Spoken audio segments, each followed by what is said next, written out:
राष्ट्रवादी काँग्रेस शरदचंद्र पवार पक्षाचे नेते जयंत पाटील आणि भाजप खासदार विनोद तावडे यांची मुंबईतील एका पंचतारांकित हॉटेलमध्ये गुप्त बैठक पार पडल्याच्या बातम्या आल्या आणि या गुप्त बैठकीनंतर राष्ट्रवादी काँग्रेस शरद पवार गट हा एनडीए मध्ये सामील होण्याच्या चर्चा सुरू झाल्या। त्यातच मुख्यमंत्री देवेंद्र फडणवीस यांनी दिल्ली दौरा केला आणि अमित शाह यांच्यासोबत तब्बल 3 तास बंद दारात चर्चा केल्याचंही सांगितलं जातंय। एकीकडे केंद्रात आणि राज्यात विकास प्रकल्पांना गती दिली जात असताना दुसरीकडे आगामी काळात राजकीय गणितांची जुळवाजुळवही पडद्यामागे सुरू आहे असं बोललं जाऊ लागलं। त्यामुळे मुख्यमंत्री देवेंद्र फडणवीस यांचा नुकताच झालेला दिल्ली दौरा हा विशेष चर्चेत राहिलाय। दिल्लीतील या फडणवीसांच्या दौऱ्यामध्ये केंद्रीय गृहमंत्री अमित शाह यांच्या अध्यक्षतेखाली झालेली नर्मदा प्रकल्पाची महत्त्वाची बैठक पार पडली। यामुळे महाराष्ट्राला खास गिफ्ट सुद्धा मिळाले। फडणवीस यांच्या दिल्ली दौऱ्यात नेमकं काय घडलंय तेच या व्हिडिओतून समजून घेऊयात। नमस्कार, मी कोमल आचरेकर आणि तुम्ही पाहत आहात महाराष्ट्र टाइम्स ऑनलाईन। मंगळवारी 7 जुलै रोजी नवी दिल्लीमध्ये केंद्रीय गृह आणि सहकार मंत्री अमित शाह यांच्या अध्यक्षतेखाली एक अत्यंत महत्त्वाची उच्चस्तरीय बैठक पार पडली। हा विषय आंतरराज्यीय जलवाटप आणि दशकांपासून प्रलंबित असलेल्या संवेदनशील मुद्द्यांशी संबंधित होता। या बैठकीला महाराष्ट्राचे मुख्यमंत्री देवेंद्र फडणवीस, गुजरातचे मुख्यमंत्री भूपेंद्र पटेल, राजस्थानचे मुख्यमंत्री भजनलाल शर्मा आणि मध्य प्रदेशचे मुख्यमंत्री मोहन यादव, केंद्रीय मंत्री CR पाटील यांच्यासह प्रशासकीय अधिकारी उपस्थित होते। नर्मदा नदी प्रकल्पातील पाण्याचं योग्य वाटप, प्रकल्पाच्या उभारणीत येणाऱ्या तांत्रिक अडचणी, बाधित लोकांचं पुनर्वसन आणि जमिनीचा योग्य मोबदला देणं ह्या संदर्भात अनेक वादग्रस्त मुद्दे गेल्या काही दशकांपासून प्रलंबित होते। या आंतरराज्यीय विषयांवरती चर्चा करून अंतिम तोडगा काढणं हा या बैठकीचा मुख्य हेतू होता। या बैठकीत चारही राज्यांच्या मुख्यमंत्र्यांमध्ये आणि केंद्रीय गृहमंत्र्यांच्या उपस्थितीत अत्यंत सकारात्मक चर्चा झाली। दशकांपासून प्रलंबित असलेल्या या वादावरती अखेर एक महत्त्वपूर्ण आणि ऐतिहासिक सहमती झाली आहे। यामुळे महाराष्ट्रासह गुजरात, मध्य प्रदेशमधील शेती आणि पिण्याच्या पाण्याचा प्रश्न सुटण्यास मोठी मदत होणार आहे।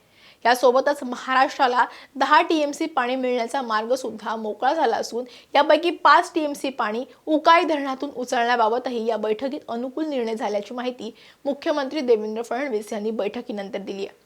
नर्मदा प्रकल्पाची अधिकृत आणि प्रशासकीय बैठक संपल्यानंतर रात्री 7 ते 10 या वाजता केंद्रीय गृहमंत्री अमित शाह आणि मुख्यमंत्री देवेंद्र फडणवीस यांच्यात एक स्वतंत्र आणि अत्यंत महत्त्वाची बैठक पार पडली। बंद दाराआड झालेल्या या 3 तासाच्या प्रदीर्घ चर्चेमुळे राजकीय वर्तुळात भुवया उंचावल्या गेल्या। या बैठकीमध्ये प्रामुख्याने 2 महत्त्वाच्या विषयांवर सविस्तर धोरणात्मक चर्चा झाल्याची माहिती सूत्रांनी दिलेली आहे। केंद्रातील आगामी मंत्रिमंडळ विस्तार आणि फेरबदलाच्या पार्श्वभूमीवर महाराष्ट्रातून कोणत्या चेहऱ्यांना संधी दिली जावी, राष्ट्रीय राजकारणात आणि केंद्रीय पातळीवरती भाजपच्या संघटनात्मक रचनेत महाराष्ट्रातील कोणत्या नेत्यांचा समावेश केला जावा या संदर्भात या दोन्ही नेत्यांमध्ये सखोल मंथन झालं असं सांगितलं जातंय। गेल्या काही दिवसांपासून महाराष्ट्रामध्ये मंत्रिमंडळात फेरबदल होणार किंवा मोठे बदल केले जाणार अशा चर्चा राजकीय वर्तुळात होत्या। मात्र अमित शाह आणि देवेंद्र फडणवीस यांच्यातील या प्रदीर्घ बैठकीनंतर सूत्रांनी स्पष्ट केलंय की महाराष्ट्राच्या विद्यमान मंत्रिमंडळात तुर्तास तरी कोणताही बदल किंवा फेरबदल हा केला जाणार नाहीये। यामुळे राज्यातील सत्तेचं समीकरण सध्या जसं आहे तसंच पुढे सुद्धा सुरू राहील यावर शिक्कामोर्तब झाले। फडणवीस दिल्लीत अमित शाह यांच्यासोबत बैठक घेत असतानाच मुंबईत एका गुप्त भेटीमुळे राजकीय भूकंप सदृश्य परिस्थिती निर्माण झाली होती। भाजपचे राष्ट्रीय नेते विनोद तावडे आणि शरद पवार यांच्या राष्ट्रवादी काँग्रेस पक्षाचे ज्येष्ठ नेते जयंत पाटील यांच्यात मुंबईतील एका पंचतारांकित हॉटेलमध्ये एक अत्यंत गुप्त बैठक पार पडली होती। या गुप्त बैठकीची बातमी वाऱ्यासारखी पसरली आणि महाराष्ट्राच्या राजकीय वर्तुळात एका नव्या चर्चेला उधाण आलं। ते म्हणजे अजित पवार यांच्या नंतर आता शरद पवार यांच्या नेतृत्वाखालील राष्ट्रवादी काँग्रेस पक्ष सुद्धा महायुतीसोबत किंवा एनडीए मध्ये सामील होणार का? पडद्यामागे काही नव्या राजकीय समीकरणांची जुळवाजुळव सुरू आहे का? अशा अनेक चर्चांना या भेटीमुळे उधाण आलं। विरोधी आणि सत्ताधारी दोन्ही बाजूंकडून यावर तर्कवितर्क सुद्धा लढवले जाऊ लागले। दिल्लीतील बैठक संपल्यानंतर आणि मुंबईतील घडामोडींवर निर्माण झालेल्या या संभ्रमानंतर मुख्यमंत्री देवेंद्र फडणवीस यांनी प्रसारमाध्यमांशी संवाद साधताना या सगळ्या चर्चांवरती अत्यंत थेट आणि स्पष्ट शब्दात पडदा टाकलाय।